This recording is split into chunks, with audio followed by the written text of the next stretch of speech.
Jumpa lagi dengan saya Ros Perwita di channel The Investor, channel yang mengupas tentang dunia saham.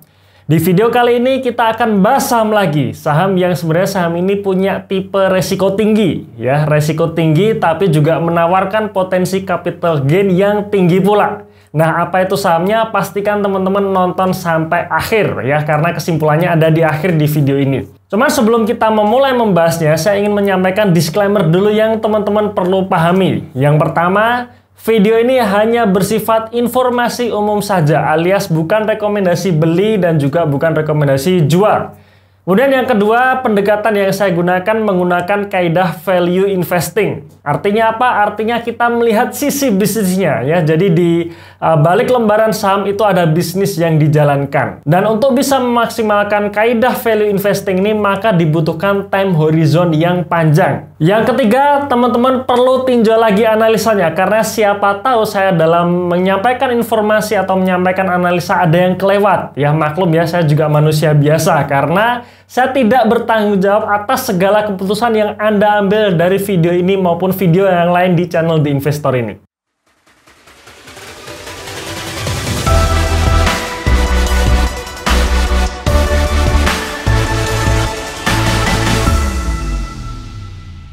Oke, sebelum kita membahas mengenai saham tersebut ya, saya ingatkan lagi bahwa kami akan mengadakan webinar value investing, yaitu dengan tema menghitung harga wajar saham dan timing buy or sell. Kemudian yang kedua, menghitung kinerja portfolio yang tepat menggunakan sistem NAV reksadana. Ya, ada 2 hari tanggal 18 dan 19 Juni jam setengah 8 malam ya. Kemudian apa saja fasilitas yang akan teman-teman dapatkan? Yang pertama adalah rekaman webinar. Jadi kalau teman-teman tidak bisa hadir saat acara tersebut, teman-teman tetap dapat rekamannya. Kemudian yang kedua, gratis mengikuti webinar value investing selanjutnya.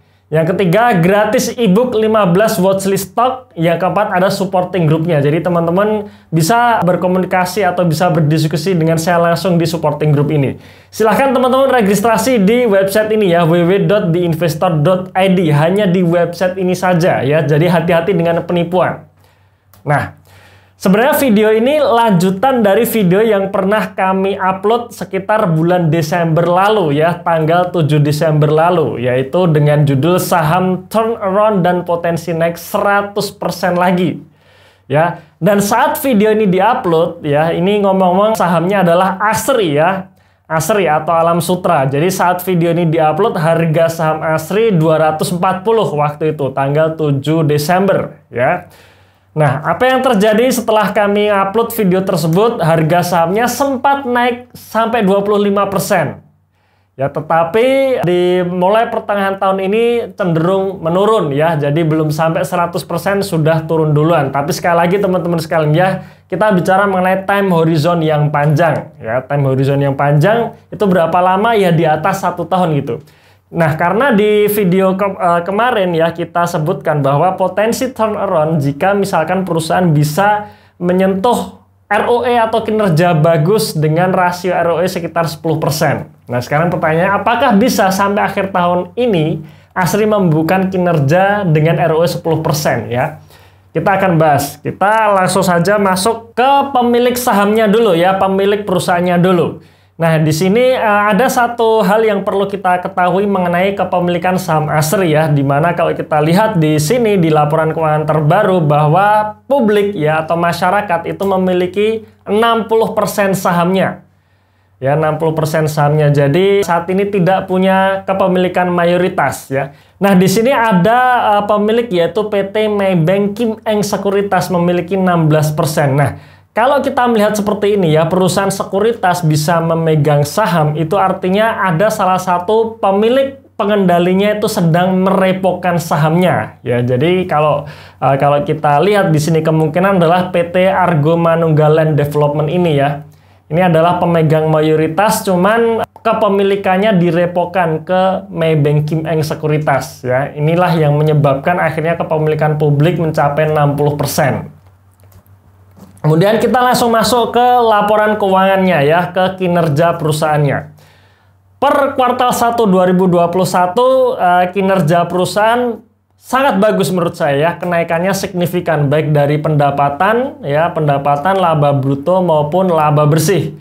Pendapatannya naik 53%, laba brutonya naik 83%, dan laba bersihnya walaupun masih rugi tapi ada kenaikan ya. Jadi di kuartal 1 2020 kemarin perusahaan membukukan rugi bersih 1,4 triliun. Cuman di kuartal 1 2021 ini masih membukukan kerugian, tapi kerugiannya hanya 300 miliar ya. Jadi ada kenaikan laba 77%. Nah, kenapa? Apa faktor yang menyebabkan laba ruginya ini bisa naik signifikan ya, laba bersihnya maksud saya. Karena di sini ya ada selisih atau kerugian kurs ya, di mana per kuartal 1 2020 kemarin perusahaan mencatatkan kerugian kurs 1,1 triliun, sedangkan per kuartal 1 2021 ini hanya 170 miliar.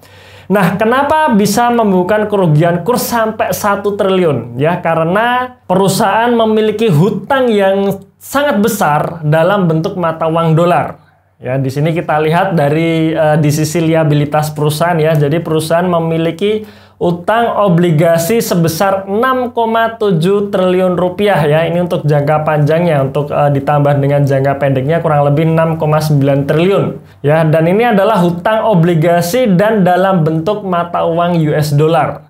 Artinya apa? Artinya ketika dolarnya itu naik tinggi ya, maka beban bunganya pun juga akan naik tinggi. Jadi kalau teman-teman ingat di tahun 2020 bulan Maret kemarin, dolar itu sempat menyentuh level 16.000 lebih ya. 16.000 lebih, makanya beban utangnya atau beban keuangan dari ASRI ini tiba-tiba tinggi gitu ya. Tiba-tiba tinggi yang membuat perusahaan mencatatkan kerugian yang sangat besar. Tahun 2021 ini di bulan Maret kemarin ya, rupiah akhirnya turun sampai ke level 14 ribuan. Makanya di sini beban utangnya atau selisih kerugian kursnya jadi lebih kecil seperti itu. Ya, oke. Nah, cuman untuk faktor obligasi ini juga penting ya. Nanti teman-teman silahkan nonton video saya yang lalu yang dimana sebenarnya perusahaan ini selalu gali lubang tutup lubang ya. Jadi ibaratnya obligasi ini tidak pernah lunas ya. Itu saya jabarkan detail di video yang lalu ya. Teman-teman bisa nonton langsung saja. Linknya ada di deskripsi ya. Oke. Kemudian ini adalah historis kinerja perusahaan. Pendapatan perusahaan memang tidak stabil ya, cenderung naik turun. Cuman memang di tahun 2020 kemarin karena ada faktor pandemi, pendapatannya turun drastis ya, dari 3,4 triliun menjadi 1,4 triliun. Kemudian di kuartal 1 sudah membaik dan saya proyeksikan sampai tahun 2021 ini naik menjadi 1,9 triliun. Jadi kurang lebih naik 40%. Ya, dasarnya apa? Dasarnya pemulihan ekonomi ya. Kemudian laba bersihnya pun juga sama. Ya, laba bersihnya juga sama. Tidak stabil alias naik turun. Di tahun 2020 akhirnya mencatatkan rugi bersih sebesar 1 triliun. Padahal di tahun-tahun sebelumnya selalu menghasilkan laba. Nah, tahun 2021 saya memproyeksikan, bahkan saya optimis laba bersih perusahaan bisa menyentuh 500 miliar. Nah, kenapa bisa seoptimis itu? Karena sebelum pandemi ya, rata-rata kinerja perusahaan bagus, selalu di atas 1 triliun gitu. Nah, sekarang pandemi memang masih belum selesai, tapi ada perbaikan ekonomi. Saya sih optimis sampai akhir tahun, paling tidak 500 miliar laba bersihnya itu bisa tercapai. Dan kalau misalkan 500 miliar ini tercapai, maka proyeksi ROE sampai akhir tahun 2021 ini sebesar 5%. Ya, 5%. Jadi tidak 10% tapi 5%. Nah, selanjutnya nanti kita tunggu ya laporan kuartal kedua 2021 ini apakah bisa naik lebih tinggi lagi atau tidak. Harapannya sih bisa lebih tinggi lagi gitu ya. Oke. Dari sini sebenarnya langsung bisa kita simpulkan ya. Yang pertama, sekali lagi saham ini tipe resiko tinggi. Kenapa? Karena hutang obligasi yang tak pernah lunas. Silahkan teman-teman tonton detailnya di video saya sebelumnya. Linknya ada di deskripsi ya. Dan utang obligasi ini berdenominasi US dollar ya, maka ada resiko nilai tukar. Jadi kalau dolarnya naik, beban keuangannya juga naik seperti itu. GCG pemilik ini juga hati-hati ya, karena 16% sahamnya sedang direpokan. Jadi kalau misal kita bisa belajar dari saham-saham yang lain di mana sang pemilik sering merepokan sahamnya sendiri. ya biasanya tuh GCG-nya tidak bagus gitu kan.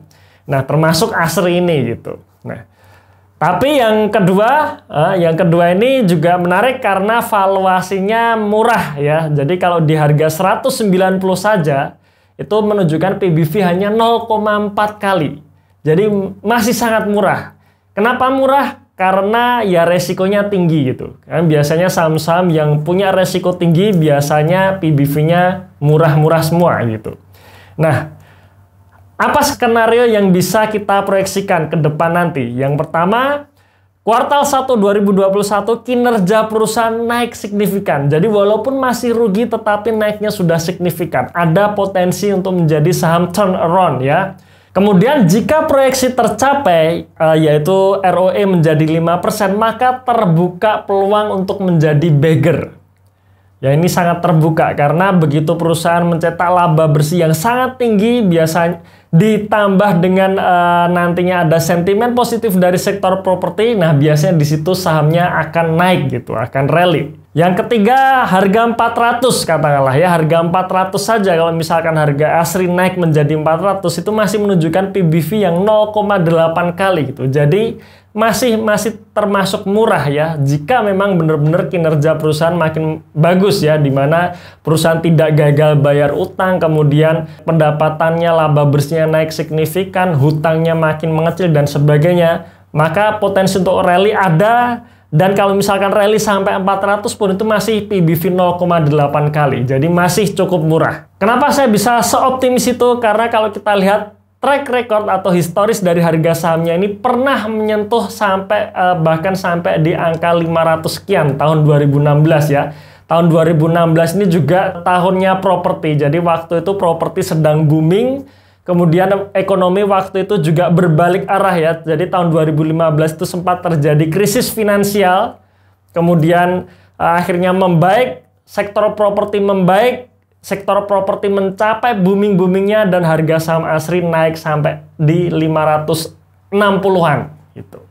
Ya, jadi kalau di level naiknya katakanlah di 400 ya masih masuk akal sih. Katakanlah nggak 400 lah, 300 saja ini sebenarnya masih ada peluang untuk ke sana. Oke, mungkin itu sekilas review mengenai saham ASRI ya, lanjutan dari video yang kami upload bulan Desember kemarin. Sekali lagi teman-teman sekalian, tinjau lagi analisanya karena siapa tahu saya ada yang lewat dalam menganalisa saya. Terima kasih sudah menonton sampai akhir. Saya tunggu Anda di webinar tanggal 18 besok.